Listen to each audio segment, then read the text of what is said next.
Okay, so let's talk about different cold outreach strategies. So in the past, I recommended one, but now I'm going to give you guys many more to choose from. The reason is I want you guys to be able to come up with unique angles and personalize and adapt for different niches. That being said, I'm going to give you a bunch of them here. We're going to pick one. You're going to test out one. I recommend you stick with one for some time before you switch to a different strategy. But this gives you a lot of things to choose from. Pick the one that resonates with you and the one that you think will work best. So there's basically two categories.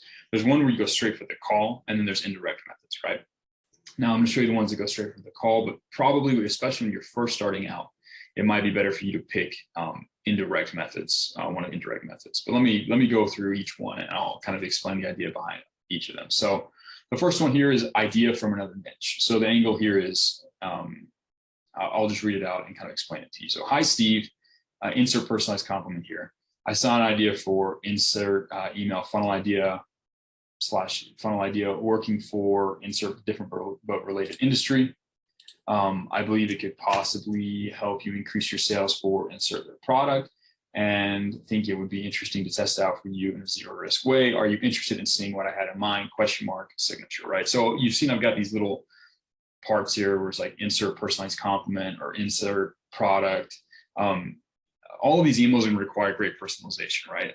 That's one of the keys to making it feel like it's something that matters to them, is making sure that you personalize your email to them. So obviously most of these have a personalized compliment. I'll have a video talking about how to come up with personalized compliments. There's a kind of strategy behind it, but you're also going to come up with ideas for, in this case, you're going to come up with an idea. You're going to say, okay, hey, you're an online gymnastics coach. I saw this thing for online yoga teachers that's really effective to help them do something really, really cool. I think it'd be helpful for you. I'd love to share it with you and find a way to test out in a risk-free way. Is that something you're interested in? This is just a pretty straightforward question. It's a yes or no thing. It's not really high pressure. You can change out and do different types of CTAs, but that's kind of the idea. Hey, I had this idea, saw it on another niche. I think it'd be useful for you. Maybe you want to test it out, right? Okay, here's another one. This one's kind of a fun one. This one was one I've tested out a while back in a previous life, and it worked really, really well. So, and I've used Steve for the first name here. Obviously, you're going to personalize. If you send Steve messages to Rebecca and you say, hi, Steve, it's not going to go so well. So, hi, Steve, insert compliment. I found a new, again, it's kind of a twist on the last one. I came up with an idea that is producing massive results in every industry I've seen it tested in. However, no one in, let's play the online gymnast. No one in the online gymnast niche is doing it. I'm looking for an online gymnast brand to partner with to run this new insert that funnel idea here.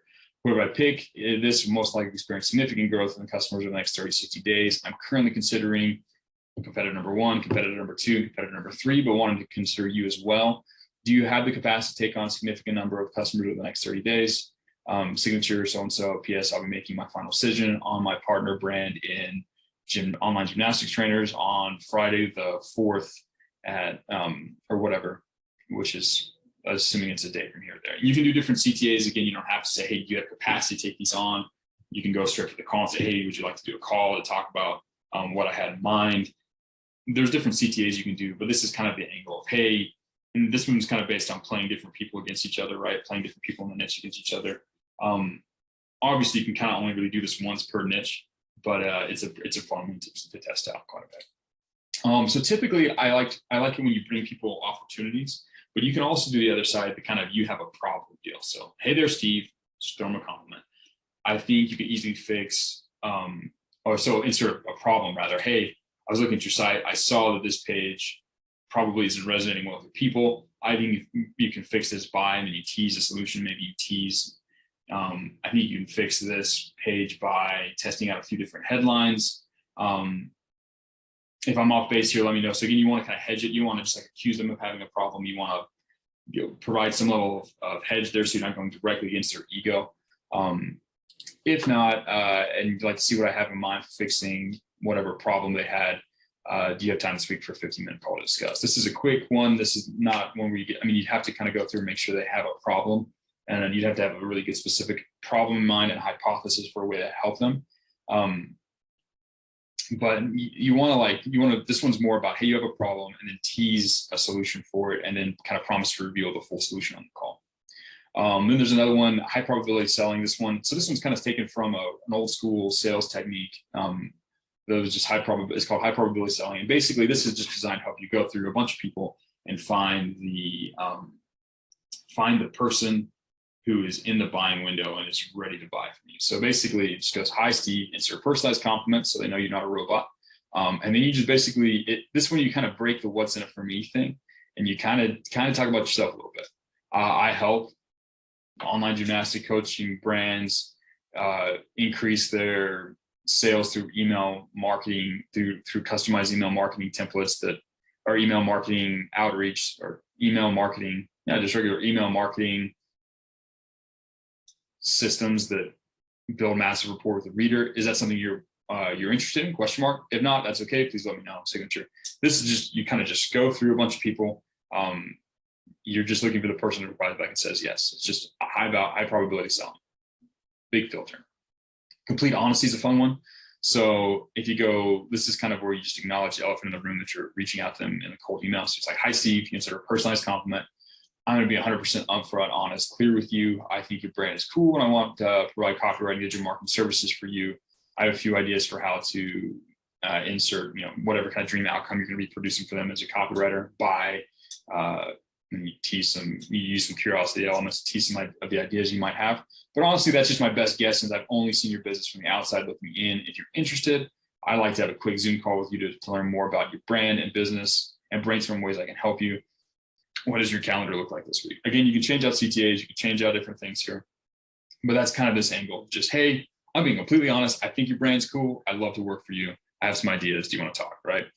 Again, if you guys can kind of feel, this is much less about like trying to force them to do anything and just kind of offering them value and seeing if they consent to wanting to continue talking with you.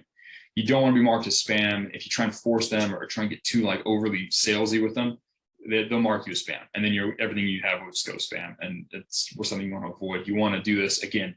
We're not trying to force anybody to buy from us. We're just trying to find the people who are already really interested in fixing their digital marketing and connecting with them. And so these direct methods are kind of ways to do that. Now let's go through the indirect methods. So this is the classic one that I've taught inside HE2. It's really effective, especially when you don't have a lot of previous work to lean on, because it allows you to demonstrate your value and your ability to write well for their brand right from the beginning, which sets you up as the expert. It does a lot of really good things. This is the one I recommend most people do when they're first starting out. So the first message is something like this. Hi, Steve, insert a personalized compliment. While I was looking at your site, I had an idea to help you increase sales for insert whatever product. I actually went ahead and put together, insert the free value package. Would you like me to send it over as a free gift? Originally, I was like, an example of this would be like, hey, I was looking over your site, an idea to help you increase sales for your online gymnastics class. I actually went ahead and put together a 3 email sequence you can send to your list to get more people to sign up. Would you like me to send over that email sequence as a free gift, right? So basically what you're saying is, hey, dude, I created this thing for you. I've created this valuable thing for you because I had a crazy idea and I had to do it. Do you want me to send it over? It's a free gift. Again, you're trying to lead with value and demonstrate your capacity more than just like go for the call immediately. So they reply back, they say, sure, yeah, send it over. Then you go, typically you don't actually write the free gift until they said they want it. You go then and write the free value for them. In this case, 3 emails. You can test out different things. Facebook ads, social media posts, headlines. There's a whole bunch of different types of free value you can do. Don't stick to one. But let's say you write 3 email sequence for this online gymnastics trend. You send it back to them, and then you say, okay, Steve, I've attached the free value, the 3 email sequence below. You can do it with Google Doc link or PDF. Doesn't really matter. If you like what I put together, I suggest you do a quick call this week to brainstorm other ways I can bring value to what you're doing. If not, just let me know so I can take you off my follow-up list. Sound fair enough? Question mark. Again, that's kind of the follow-up. So once they say yes, you send it over, and then you say, hey, if you like the quality of this stuff, let's do a call. And again, the whole point of this one is I lead with value. I prove to you that I'm good at what I'm doing. You see for yourself that I can write good stuff for your brand. And if you like that, then we do a call. I recommend this one for new guys. A, it gives you a chance to practice. B, it's really good because they don't have to really ask you, wait, what's your portfolio? What's your past experience? You can just be like, you like the writing, it worked, right? You can just lean on that instead of leaning on, say, your like too much on your just plain old expertise, your past expertise. So that's how that works. The next one is like the Dream 100 networking style. So This is a way indirect approach. So basically what you do is you pick a bunch of prospects you think would be fun to work with, and you start connecting with them and talking with them and providing free value to them. Just from the beginning, you just create basically a relationship with them, and then you then turn around and ask for the sale, right? So for example, for the first message would be, hey, just a quick compliment. Just, hey, I saw your last podcast episode. I really liked when you talked about, you know, the importance of full body tension during the handstand or whatever, right? You come up with some compliment, you send it over, maybe throw a quick, you know, just a quick, hey, you're cool, send it over. It's just to send goodwill their way. And then maybe you follow up with a question, maybe they're around their goals, around their marketing goals, like a second message. Say they reply back, oh, thanks, it was a cool episode. And then you reply back, hey, I was curious. I was looking some more on your website. I saw your sales page. Are you guys targeting more? Are you guys trying to help more people who are like, you know, who are coaches? Or are you trying to help more people who are like in their 40s trying to be good at gymnastics, right? You send them a question and kind of get a conversation going. And then, you know, kind of as you go back and forth, providing compliments and kind of having a discussion, eventually you can then hit them up with, I was thinking about, you know, something you talked about, blah, blah, blah, something in this conversation. And I came together, and then you basically just create the free value for them and send them over to them. Say, hey, I've decided to put together a whatever gift for you. I've attached below. If you like it, let's do a call. Basically, it's a variation of the free value, which you build a relationship kind of by having this intelligent conversation with them first. Now, obviously, this one's a lot slower. This is better for once you've maybe landed a client or two, or maybe when you've got some of these, like the Dream 100, right? Like these big clients that you think would be really, really fun to work with. Obviously not like Nike or like, you know, the giant companies, because it's going to be pretty difficult to connect with those people and not necessarily worth your time at this stage. But you can pick some brands that you think are cool and you can interact with them this way. And you test out a bunch, you find the ones you connect with, and then you can kind of build a relationship and move into more of a advisor, consultant / I write your copy for you kind of role. So those are some of the main methods you can use, right? These are the basic outreach strategies. Again, you're going to customize them, you're going to personalize them, you're going to change them. But I've given you a bunch of sort of options to choose from. Find the one that resonates most with you and test it out. I think that's going to be kind of what you're looking to do.